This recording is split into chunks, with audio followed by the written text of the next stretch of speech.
December 18th, 1944. The Ardennes lay buried under a heavy winter that seemed determined to crush anything human beneath it. A low, lead-colored sky pressed down on the forest, dimming the daylight and turning noon into dusk. Snow fell without grace, melting into thick mud on the narrow roads, where tires sank and engines groaned. The air smelled of wet pine, diesel, and distant smoke.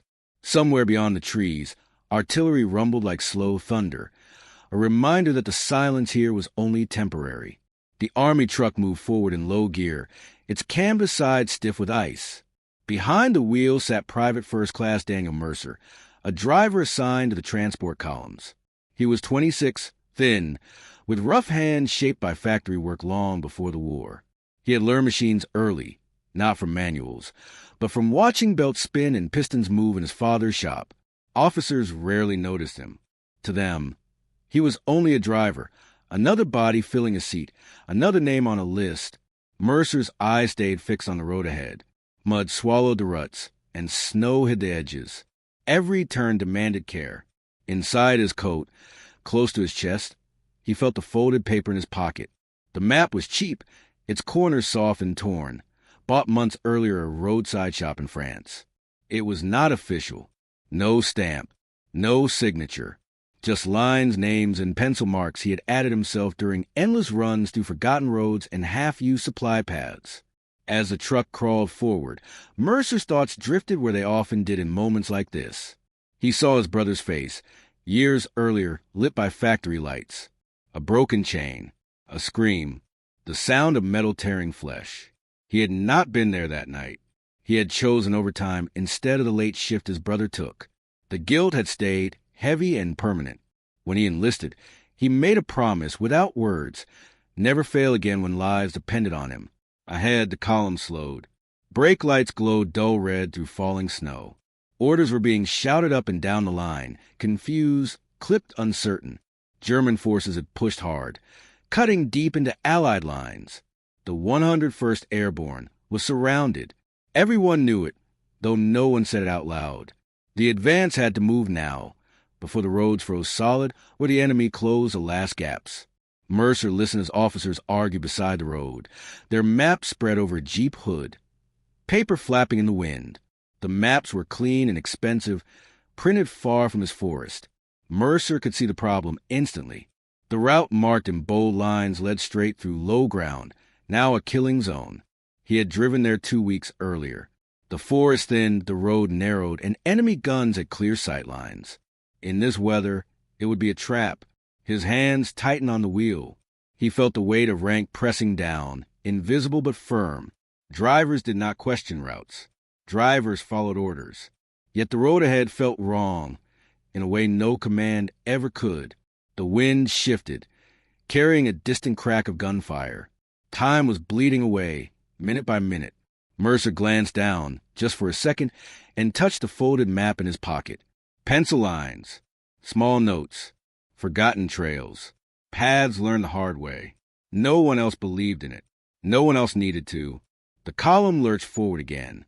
Engines strained. Snow thickened. And somewhere deep inside, beneath fear and discipline, something in Mercer settled into place. He did not know yet what he would do, only that the road chosen for them would decide who lived through the night and who would not. The snow turned heavier as afternoon slipped toward evening, thick flakes drifting sideways under sudden gusts of wind. Visibility dropped to a few dozen yards. The forest closed in tighter, dark trunks rising like silent sentries on both sides of the road. The convoys stretched for miles now. Trucks loaded with fuel, ammunition, food, and medical supplies. Everything the trapped units ahead needed to survive another day. Every vehicle depended on the one in front of it. If one stopped, all stopped. Mercer felt the tension ripple backward through the line. Engines idled too long. Men climbed down to stamp warmth into their feet.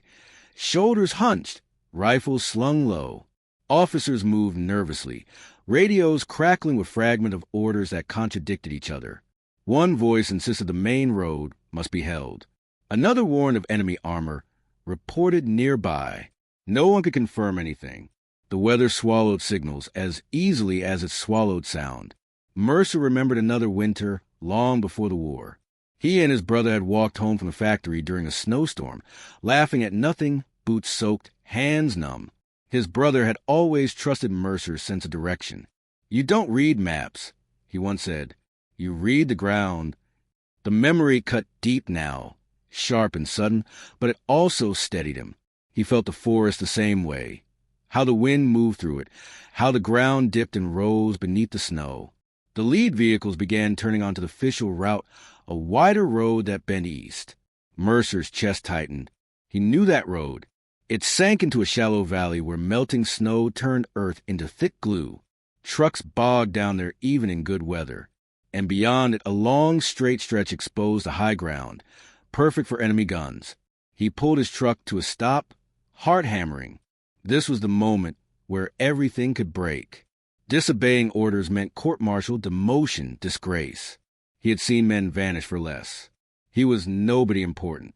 No medals, no rank to protect him. An officer jogged back along the line, shouting for drivers to keep moving.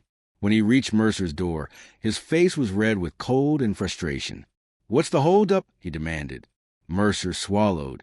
His mouth felt dry despite the damp air. "Sir," he said carefully, "that road won't hold. Not like this. There's another way. Narrow, but it stays high ground. We can get through." The officer stared at him as if he had spoken a foreign language. "You following maps now, driver?" Mercer reached into his coat and pulled out the folded paper. It looked ridiculous in the officer's gloved hands. Thin, cheap, marked in pencil. "I've driven it," Mercer said. "More than once."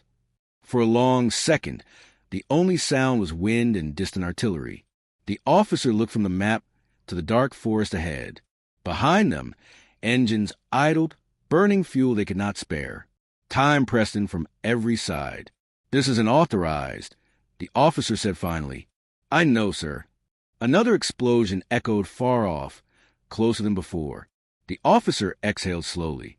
"If you're wrong," he said, "you take responsibility." Mercer nodded. Responsibility was something he understood well. The order came quietly, passed from mouth to mouth. The lead truck shifted.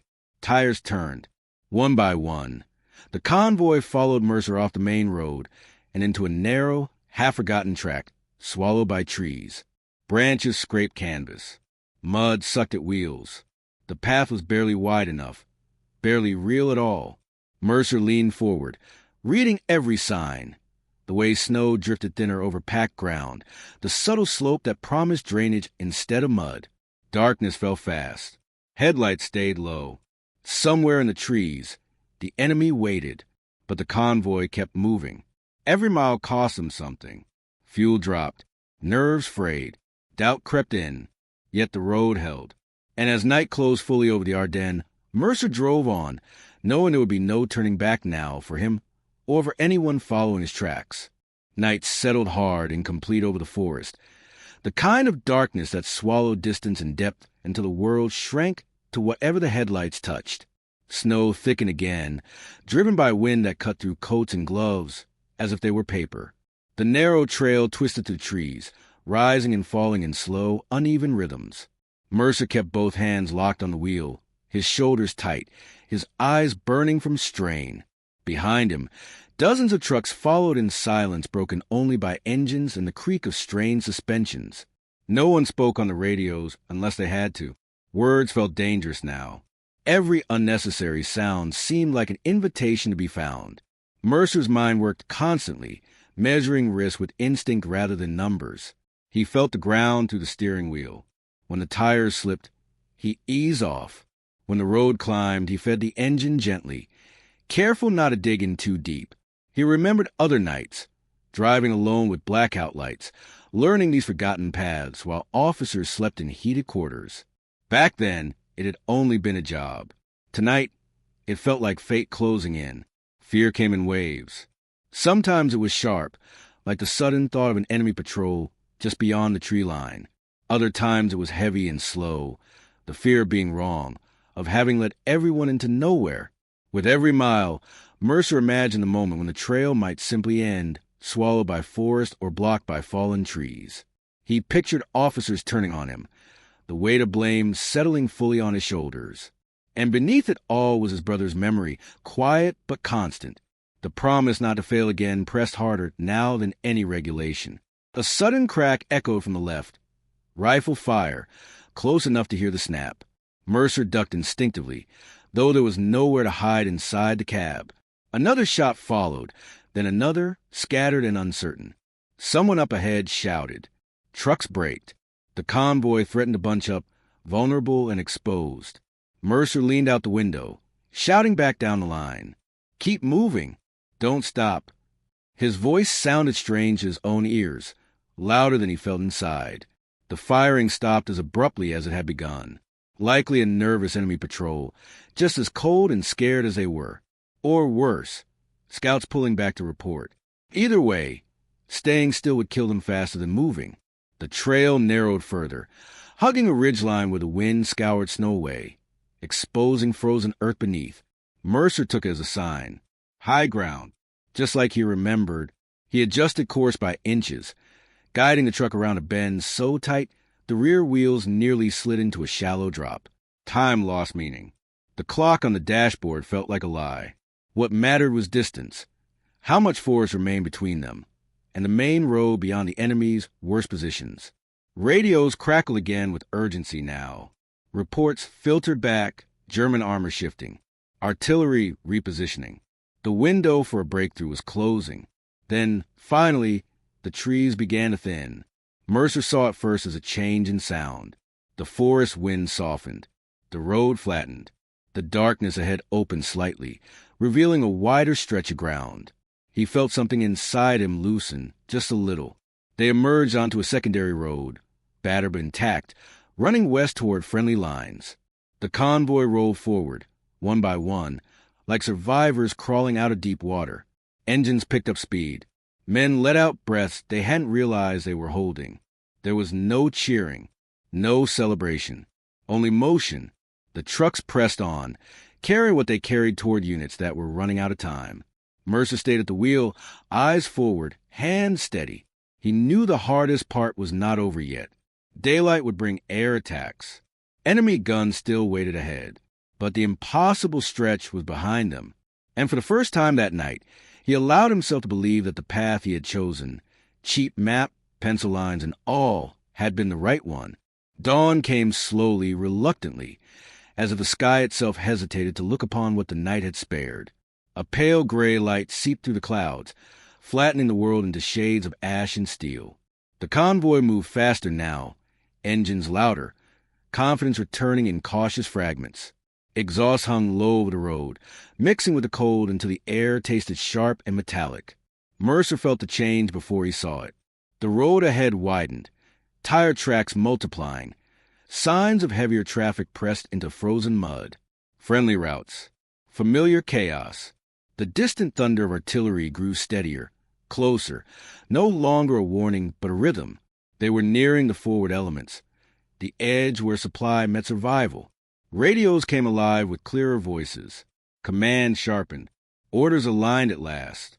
Somewhere ahead, armored units were preparing to move, waiting for fuel and shells that were now finally within reach. The breakthrough depended on timing measured in minutes. Mercer glanced at the dashboard clock and felt a jolt of disbelief. They were late, but not too late. German fire found them as the light strengthened. Shells landed wide at first, probing. One exploded off the road, throwing snow and dirt high into the air.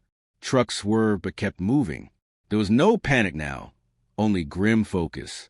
Men had crossed the line where fear still had power. Mercer drove through it all, senses narrowed to a tunnel. He felt oddly calm. The choice had already been made hours ago. Everything after was consequence. He thought of the officer who had taken the map from his hand, the pause before the decision. He wondered if that man felt the same weight now, watching the convoy arrive intact. They reached the staging area just as the first American tanks began to roll forward, engines roaring, steel tracks biting into frozen ground. Fuel trucks peeled off. Ammo trucks followed.